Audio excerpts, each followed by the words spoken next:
भजो रे भैया राम गोविंद हरि। भजो रे भैया राम गोविंद हरि। राम गोविंद हरि रे भैया राम गोविंद हरि मोरी भैया।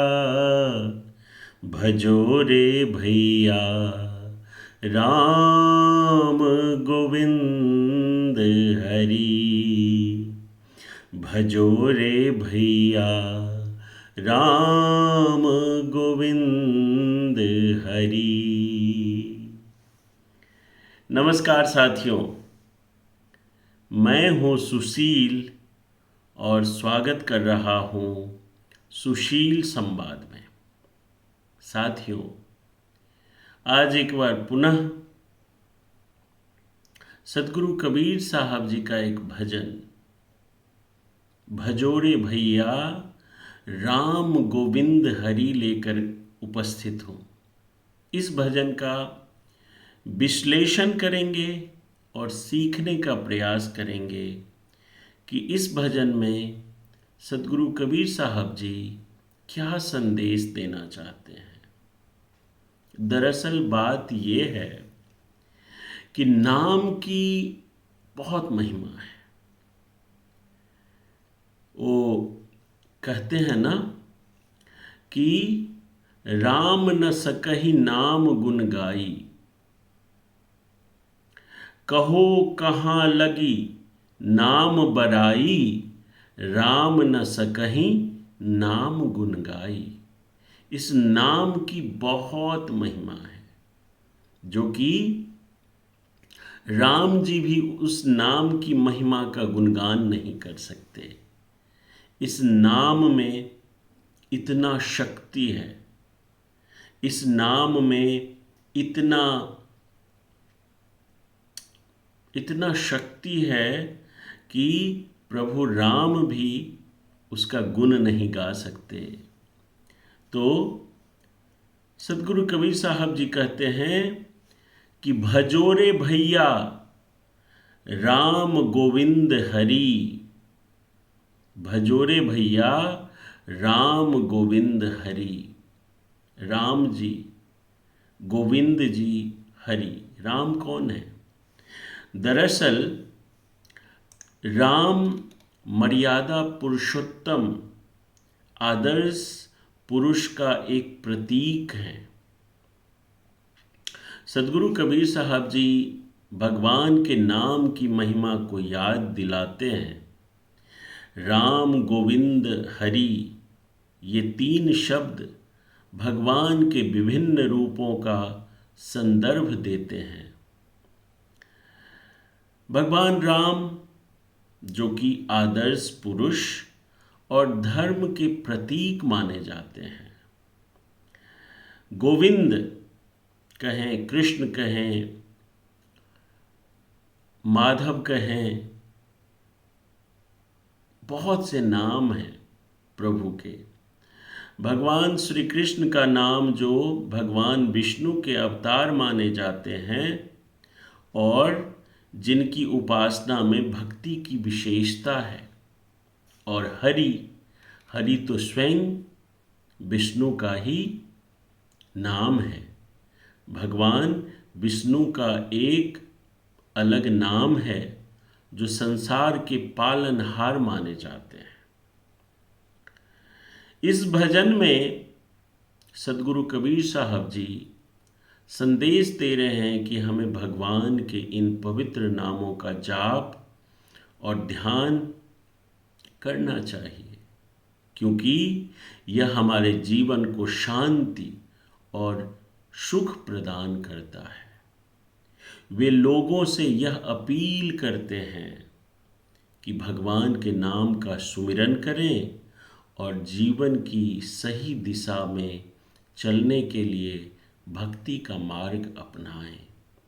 यहाँ पे एक बात और मैं जोड़ना चाहता हूँ राम, कृष्ण, हरि, कबीर। दरअसल नाम से जो बहुत से संत हैं उनका ये अभिप्राय है कि सिर्फ राम राम रटने से नहीं होगा, या गोविंद या कृष्ण कृष्ण या हरि हरि रटने से या कबीर कबीर रटने से नहीं होगा। नाम का अभिप्राय यहाँ पे बहुत से संतों का ये मत है कि जो नाम आपको गुरु महाराज के द्वारा दिया जाता है, जब आप नाम लेते हैं तो उसमें एक परंपरा है, एक पद्धति है। उस पद्धति के तहत जब गुरु महाराज आपको जो नाम देते हैं, अगर आप उस नाम का स्मरण करते हैं, उस नाम का चिंतन करते हैं, उस नाम का मनन करते हैं, तब वो ज़्यादा फलदायी होगा, वो आपको फलदायी देगा।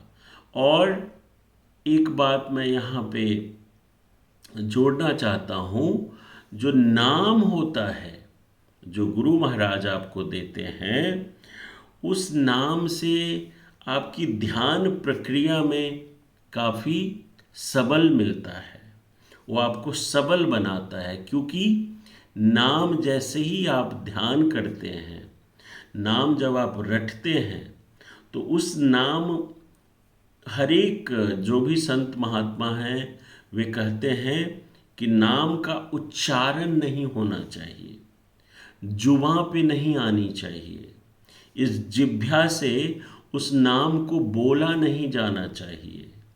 नाम को आप मन ही मन लीजिए। तो मन ही मन जब आप नाम को लेंगे, नाम का ध्यान करेंगे, तो उस ध्यान की प्रक्रिया में आपका जो ध्यान करने की स्थिति है वो काफ़ी सफल हो जाएगा, काफ़ी उसमें सबल हो जाएगा, वो काफ़ी आपको पुश करेगा, ताकि आपकी ध्यान की साधना और अच्छी हो सके। तो राम जी भी कहते हैं कि हम नाम की महिमा नहीं गा सकते। तुलसीदास जी ने कितना सुंदर लिखा है कि कहो कहाँ लगी नाम बराई, राम न सकहीं नाम गुन गाई।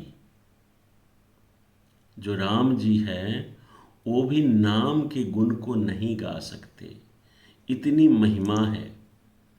आगे इस भजन में सदगुरु कबीर साहब जी कहते हैं कि जप तप साधन नहीं कुछ लागत, खर्चत नहीं गठरी। जप तप साधन नहीं कुछ लागत, खर्चत नहीं गठरी। संतत सपत सुख के कारण, जासे भूल परी। जो संतत हैं, जो संत हैं, वो हमेशा अपूर्व सुख के लिए, अपूर्व शांति के लिए हमेशा उस नाम का गुणगान करते हैं, हमेशा उस नाम को अपने मन मस्तिष्क में लेते हैं। जप तप साधन नहीं कुछ लागत, खर्चत नहीं गठरी। उस नाम को जपने में जप करने की जरूरत नहीं है, तप करने की भी जरूरत नहीं है, साधन करने की भी जरूरत नहीं है, और खर्चत नहीं गठरी, माने आपका गठरी में अगर जो धन है, रुपया है, वो भी खर्चा करने की आवश्यकता नहीं है। तो ये नाम कितना अनमोल है, लेकिन उसमें साधन, रुपया पैसा जब तब कुछ नहीं चाहिए। कैसे करना है फिर? कहत कबीर राम नहीं जामुख, कहत कबीर राम नहीं जामुख, तामुख धूल भरी, भजो रे भैया राम गोविंद हरि। वे कहते हैं कि कहत कबीर राम नहीं जामुख, तामुख धूल भरी। जिसके मुख में नाम नहीं है, जिसके मुख में नाम का प्रभाव नहीं है, उस मुख में तो धूल भर जाए। जप तप साधन नहीं कुछ लागत, खर्चत नहीं गटरी। सदगुरु कबीर साहब जी कहते हैं कि साधना जप और तप से कोई विशेष लाभ नहीं होता और इसकी आवश्यकता भी नहीं है, यदि वे सच्ची भक्ति और भगवान की सच्ची आस्था से जुड़े नहीं हैं। इसमें यह भी संकेत है कि जप और तप किसी बाहरी या दिखावे के रूप में नहीं करना चाहिए, बल्कि इसका उद्देश्य अपने भीतर के आत्मिक विकास और भगवान के साथ सच्चे संबंध की ओर होनी चाहिए। जब आप नाम का आश्रय लेंगे तो आप अंतर्मुखी हो जाएंगे। आपको बाहरी ये जोग तप ध्यान ये सब, आप जो कार्य कर रहे हैं, साइकिल चला रहे हैं, साइकिल चलाते चलाते आपका नाम का स्मरण करेंगे और वो मन में चलता रहेगा और आपकी भक्ति हो गई। घर में माताएं बहनें खाना बनाती होती हैं, जो गुरु महाराज से नाम मिला है उस नाम को ध्यान में आपने ले आए, आपका खाना भी बन गया और भक्ति भी हो गई। ये है असल नाम का रटन। ऐसा नहीं है कि आप सिर्फ माला लेकर के घंटों आसन पे बैठ गए और राम राम राम राम राम राम राम राम। ठीक है, उसकी वो भी एक तरह से ध्यान की ही प्रक्रिया है, लेकिन आप जो भी कार्य कर रहे हैं वो कार्य करते करते आप भक्ति कर सकते हैं, ईश्वर का ध्यान कर सकते हैं। जो गुरु महाराज से आपको नाम मिला है उस नाम, उस अलौकिक शक्ति का अपने में संचार कर सकते हैं। संतत सपत सुख के कारण जा से भूल परी। अगर व्यक्ति सांसारिक सुखों और संपत्ति के पीछे भागता है तो वह भगवान के सच्चे नाम और भक्ति को भूल जाता है। ऐसे व्यक्ति भौतिक सुखों में खोकर आत्मिक सुख की ओर नहीं बढ़ पाते। कहत कबीर राम नहीं जामुख, तामुख धूल भरी। सदगुरु कबीर साहब जी कहते हैं कि किसी के मुख में राम का नाम नहीं निकलता तो उसका मुख धूल से भरा हुआ है। यहाँ उनका तात्पर्य यह है कि जो व्यक्ति भगवान के नाम का जप नहीं करता वह असली सुख और शांति से वंचित रह जाता है, उसका जीवन व्यर्थ हो जाता है और वह संसार के भटकाव में खोया हुआ है। कितनी अद्भुत, कितनी अद्भुत भजन है। भजो रे भैया राम गोविंद हरि। और मैं आपको एक कहानी सुनाऊंगा आज।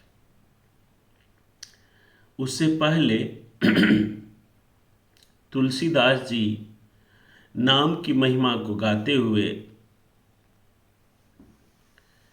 नाम की महिमा को गाते हुए कहते हैं कि चहु जुग तिनि काल तिहु लोका, भय नाम जपि जीव विवेका।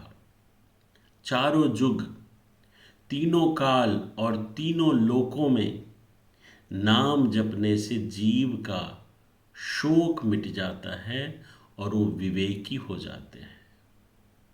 साधक नाम जपहि ले लाए, होहि सिद्धि अनिमादिक पाए। जब साधक नाम का आश्रय ले लेते हैं तो उनको सारी सिद्धियां अपने आप प्राप्त हो जाती हैं। क्योंकि जब नाम का आश्रय लेगा साधक तो वो विनम्र हो जाएगा, वो जो भी कार्य करेगा और कुशलता से करेगा। तो जब आप कोई भी कार्य कुशलता से करेंगे तो उसका फल तो मिलेगा ही।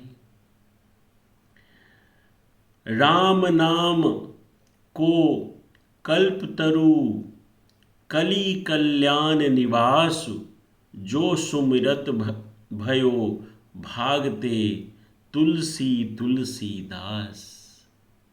राम नाम के प्रभाव से ही तुलसीदास, जो कि व्यसन में लिप्त था, वो तुलसी से तुलसीदास बन गया।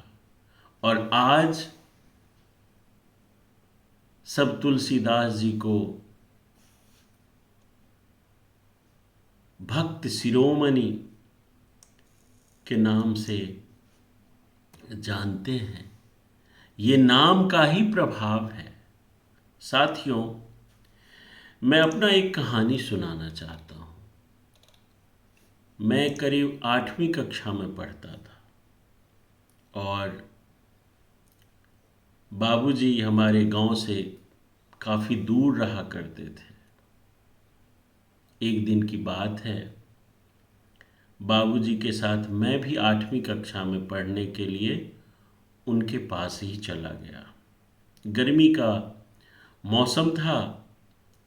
हम लोग खाना खा करके रात्रि में छत पर सोने गए। तो वहाँ पे एक कर्मचारी रहते थे। वे एक कहानी सुनाते हैं और वो कहानी मुझे अभी भी याद है। वे बोले कि हनुमान जी एक रास्ते से गुजर रहे थे। वहाँ पे संतों की कथा चल रही थी। तो हनुमान जी क्षमा करेंगे, तो वहाँ पे कथा चल रही थी।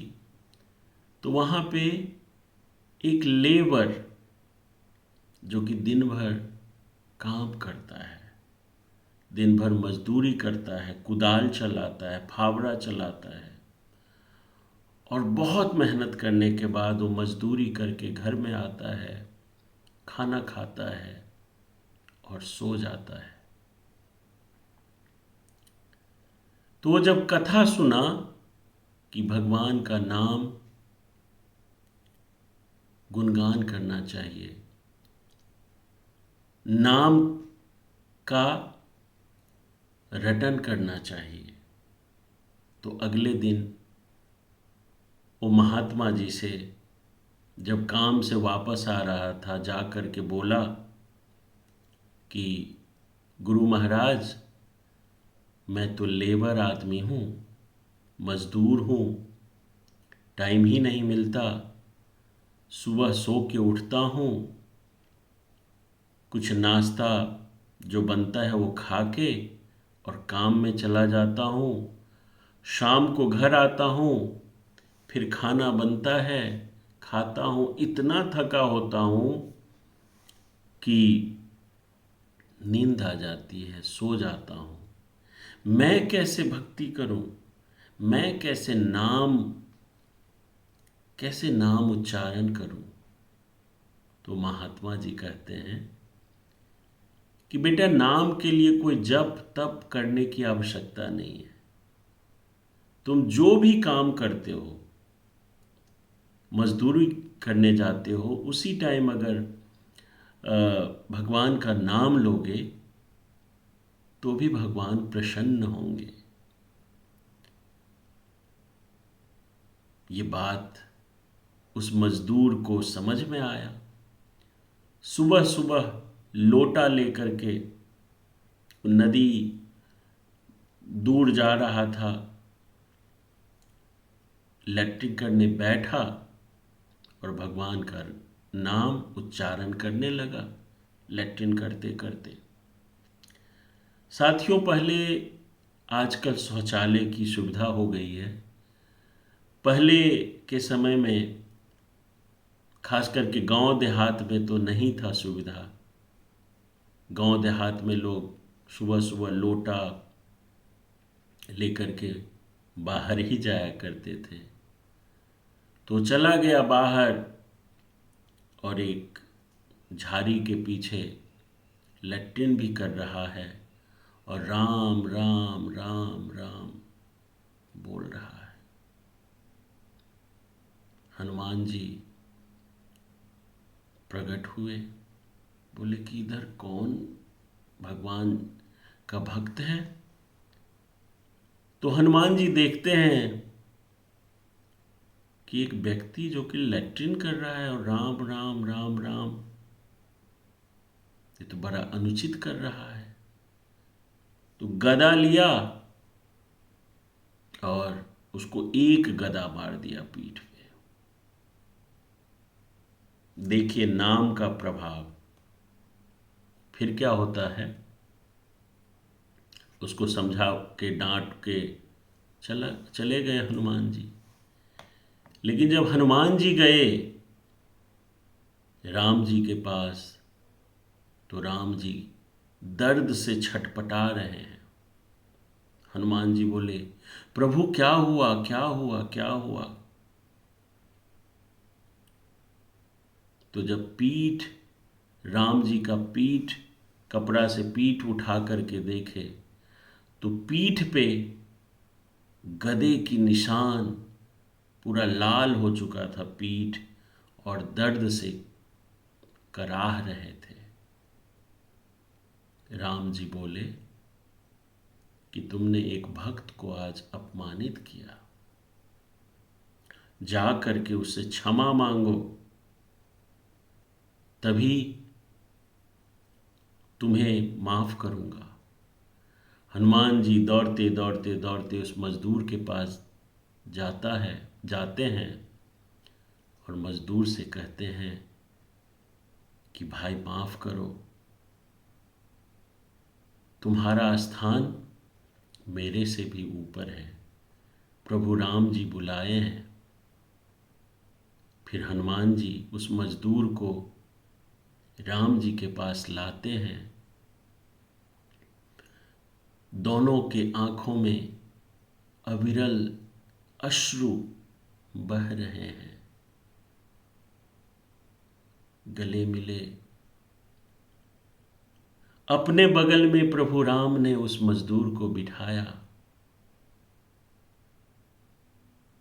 और अपने हाथ से खाना खिलाया। ये है नाम की महिमा साथियों। ये तो सिर्फ एक उदाहरण है।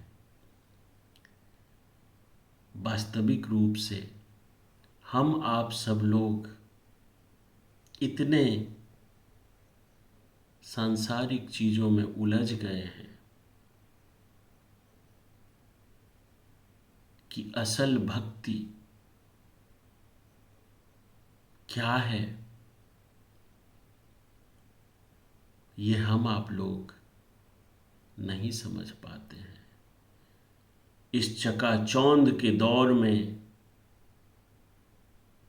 अगर कहीं कीर्तन भी होता है, भजन भी होता है, जागरण भी होता है, तो चकाचौंध लगा हुआ है, जो उसका मूल, जो भक्ति भाव, वो छूटता जा रहा है।